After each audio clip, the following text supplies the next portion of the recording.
सभी भारतीय थे। तमाम कोशिशें हो रही हैं कि मिनिमाइज किया जा सके, अगर कोई घायल है जिसका इलाज हो सके तो उन्हें वहां से ले जाया जा सके। एक बार फिर आपको ये बताते हुए कि सीधी तस्वीरें आ रही हैं, इनमें से कई तस्वीरें आपको विचलित भी कर सकती हैं। और बड़ी खबर गुजरात विमान हादसे पर हम आपको बता रहे हैं कि विमान में ब्रिटेन के 52, पुर्तगाल के 6 नागरिक थे। अर्पिता और अंकित हमारे दो सहयोगी इस वक्त न्यूज रूम से हमारे साथ जुड़ गए हैं। अर्पिता और अंकित, जल्दी से बताइए क्या दिख रहा है जब हम सैटेलाइट इमेजेस देखते हैं। अंकित, तो क्या समझ में आ रहा है, किस तरह से यह हादसा हुआ? बिल्कुल, और ये हम आपको सैटेलाइट इमेज ही पहले अंजना दिखाने की कोशिश करते हैं। अंकित विस्तार से जरा बताएंगे, क्योंकि अब सबसे बड़ा सवाल है कि कितना हाइट, क्योंकि ये भी कहा जा रहा है अगर ये और उड़ गया होता फिर गिरता, रेस्क्यू टीम पहुंचने में हो सकता समय लग सकता था, लेकिन यहाँ से सोचिए टेक ऑफ करते हुए 2 मिनट के अंदर ही गिरा है। रेस्क्यू टीम जरूर पहुंची होगी, लेकिन अंकित जरा ये बताइए इसकी हाइट उस वक्त क्या रही होगी और किस स्पीड से ये नीचे गिरा होगा, उससे अंदाजा लग पाएगा कि हम कितने यात्रियों को बचाने में सक्षम है या नहीं है। देखिए, हर पैसेंजर एयरक्राफ्ट जब टेक ऑफ करता है तो पैसेंजर एयरक्राफ्ट एक सिग्नल ब्रॉडकास्ट करता है जिसे हम कहते हैं एडीएसबी सिग्नल। उस सिग्नल के आधार पे ग्राफिक्स हम दिखा रहे हैं। हम 2-3 चीजें साफ साफ बता सकते हैं जो कि बहुत ही प्रिलिमिनरी इंफॉर्मेशन है। पहला ये कि 1:38 पे इसने आखिरी सिग्नल ब्रॉडकास्ट किया था। ये एयरपोर्ट का इलाका है। ये जो इलाके दिख रहे हैं ये रिहायशी इलाके हैं। एयरपोर्ट ने यहाँ से, इस एयरक्राफ्ट ने यहाँ से शुरू किया और जहाँ पे रनवे खत्म होता है वहां तक पहुंचा। अब हम बात करते हैं, इसको हम जरा ब्रेक डाउन करने की कोशिश करते हैं कि इसे हम 3 हिस्सों में बांटते हैं। ये जो पहला ग्राफिक्स है, 1:30 के आसपास एयरक्राफ्ट सिग्नल के हिसाब से रनवे के बीच के हिस्से में दिख रहा था। 1:38 के आसपास जो आखिरी उसका सिग्नल ब्रॉडकास्ट हुआ है वो बिल्कुल रनवे के आखिरी हिस्से में देखा गया। 625 फीट समुद्र तल से ऊपर एयरक्राफ्ट था जब उसने अपना सिग्नल खो दिया। ये एयरपोर्ट खुद करीब समुद्र तल से 200 फीट ऊपर है, यानी करीब 400 से ऊपर फीट का डिस्टेंस रह जाता है। यानी अगर आपको उसकी वर्टिकल स्पीड देखें तो करीब 400 फीट पर मिनट की स्पीड से वो गिर रहा था इसी सिग्नल के हिसाब से। यानी एयरक्राफ्ट के पायलट के पास 1 मिनट का समय भी शायद नहीं था बचाने के लिए। फिर से अगर आप ये देखें तो ये जो ग्राफिक्स है ये दिखाता है कि 8 मिनट के आसपास प्लेन एक्टिव रहा, प्लेन का सिग्नल अपना ब्रॉडकास्ट करता रहा। 8 मिनट के बाद हम देख सकते हैं कि प्लेन ने सिग्नल ब्रॉडकास्ट करना बंद कर दिया। लेकिन ये आप कह रहे हैं एक कॉल भी पहुंची एटीएस को, इतनी जल्दी रिएक्ट कर पाना क्या मुमकिन था? क्योंकि और दूसरा सबसे बड़ा सवाल ये है कि ये ऐसा नहीं कि अहमदाबाद से ही उड़कर लंदन जा रहा हो, दिल्ली से पहले ये अहमदाबाद आता है, यानी दिल्ली में भी इस प्लेन को चेक किया गया, अहमदाबाद में भी चेक किया गया और उसके बाद इसने उड़ान भरा और टेक ऑफ करते ही क्रैश हो जाना। यानी दो चेकिंग में फिर कुछ ऐसा फॉल्ट होगा जो दोनों चेकिंग में पकड़ के ना आ पाया हो। देखिए, कोई भी एयरक्राफ्ट जब टेक ऑफ करता है तो प्री फ्लाइट चेक तो होते ही होते हैं। हम जानते हैं कि ये एयरक्राफ्ट किसी और फ्लाइट के रूप में एयर इंडिया की फ्लाइट है, लेकिन फ्लाइट नंबर कुछ और था। ये सुबह करीब 11:15 के आसपास दिल्ली से अहमदाबाद पहुंचा। वहां वो बिल्कुल अलग फ्लाइट थी, कनेक्टिंग फ्लाइट नहीं थी। वही एयरक्राफ्ट फिर करीब 2 घंटे का उसने ब्रेक लिया। उस दौरान लोग पैसेंजर्स उतरते हैं, दोबारा से चेकिंग होती है और वही सी एयरक्राफ्ट को यूके में गैटविक एयरपोर्ट पे जाना था करीब शाम को 6:30 बजे वहां के लोकल टाइम के हिसाब से। उस बीच में हम ये कह सकते हैं कि कम से कम 2 चेक्स तो हुए होंगे। जाहिर सी बात है, चूंकि उन चेक्स में ये तकनीकी खामी जो भी रही हो वो नहीं देखने को मिली। अब ये सघन जांच के बाद ही अर्पिता हम बता सकते हैं कि किस तरह की उसमें टेक्निकल खामी है।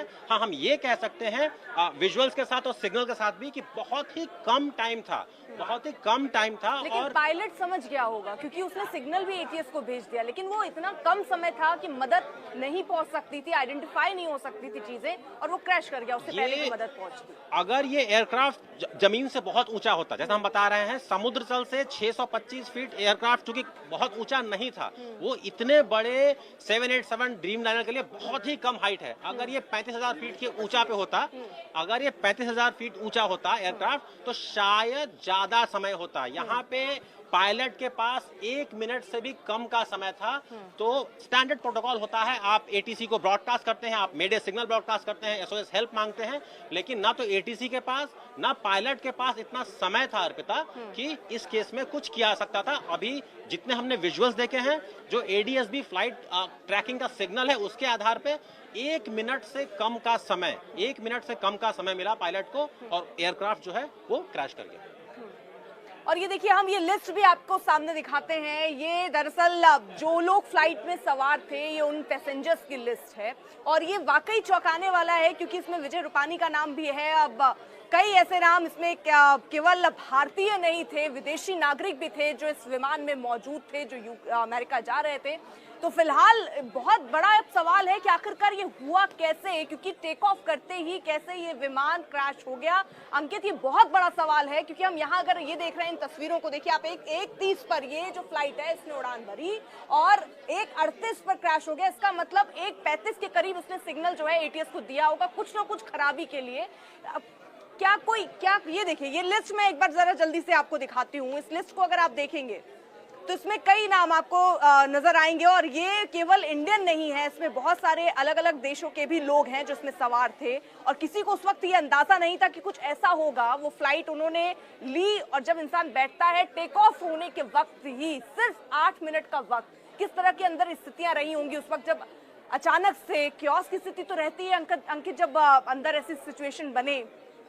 ये पूरी लिस्ट भी देखिए सामने आ चुकी है, लेकिन और कोई अपडेट अंकित अगर सामने आ रहा हो अभी? कि देखिए, एयरक्राफ्ट के बारे में एक और जानकारी है। एयरक्राफ्ट करीब 11.5 साल पुराना था, तो अभी अपनी शेल्फ लाइफ तो बची हुई थी।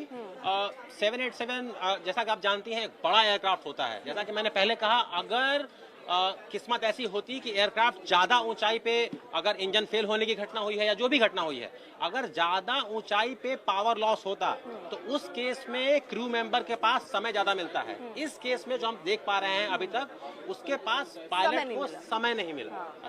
क्योंकि मतलब अगर आप ये कह रहे हैं ऊपर उड़ जाता फ्लाइट तो यहाँ समय होता रेस्क्यू करने के लिए, लेकिन फिलहाल ये लिस्ट भी हम साथ ही साथ आपको दिखाई रहे हैं। ये पूरी लिस्ट है, पैसेंजर लिस्ट हमारे पास है, कौन कौन लोग इसमें सवार थे। केवल भारतीय नहीं, इसमें विदेशी भी थे पर्यटक। 52 ऐसे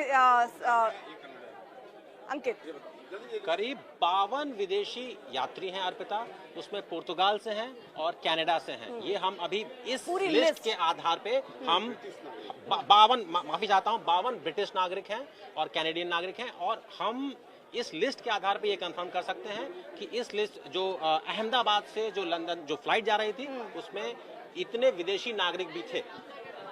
तो ये पूरी लिस्ट भी देखिए हम साथ ही साथ आपको दिखा रहे हैं और हम इमेज के जरिए भी आपको समझा रहे हैं, बता रहे हैं कि कैसे ये हादसा हुआ।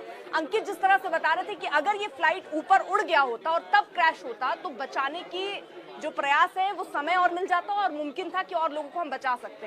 लेकिन एक और आपने इमेज अगर दिखाई थी वो हम दिखा पाए, जहां पर आप काला धुआं था और वो जो रिहायशी इलाके में प्लेन घुस गया। ये देखिए, ये इमेज भी हम अगर आपको दिखाएं, यहाँ पर रिहायशी इलाके में ये प्लेन घुसा। क्योंकि आप अगर आपने सफर किया होगा, ये अगर ये थोड़ा जूम हो सके तो मैं आपको दिखाऊं। ये देखिए, ये घर है लोगों के। अमूमन जब आप सफर करते हो, ऊपर गिरी है, वो डॉक्टर्स का हॉस्टल है। तो इंसिडेंट बनने के विदिन 2-3 मिनट्स में पुलिस, बाकी सभी बॉडियां, सिविल एडमिनिस्ट्रेशन, कॉर्पोरेशन वगैरह सभी लोग आ गए थे। फायर फाइटर वगैरह स्थल पे हाजिर है। लोगों को बचाने की और रेस्क्यू करने की कार्रवाई जारी है। ऑलमोस्ट 70 से 80% एरिया हमने क्लीन कर लिया, बाकी आने समय में हम लोग क्लियर कर लेंगे। मैं सभी मीडिया के मित्रों से रिक्वेस्ट करता हूं, सभी हमसे सहयोग करें। जितनी पुलिस, उसके अलावा जितनी भी agency, army, BSF, CISF, corporation, collector office के सभी स्टाफ, सभी यहाँ काम में लगे हुए हैं। प्लीज हमसे सहयोग करिए और थोड़ी सी हमारे लिए जगह बना के रखिए ताकि हम एम्बुलेंस को ग्रीन कॉरिडोर बना के हॉस्पिटल तक पहुंचा सके। Thank you.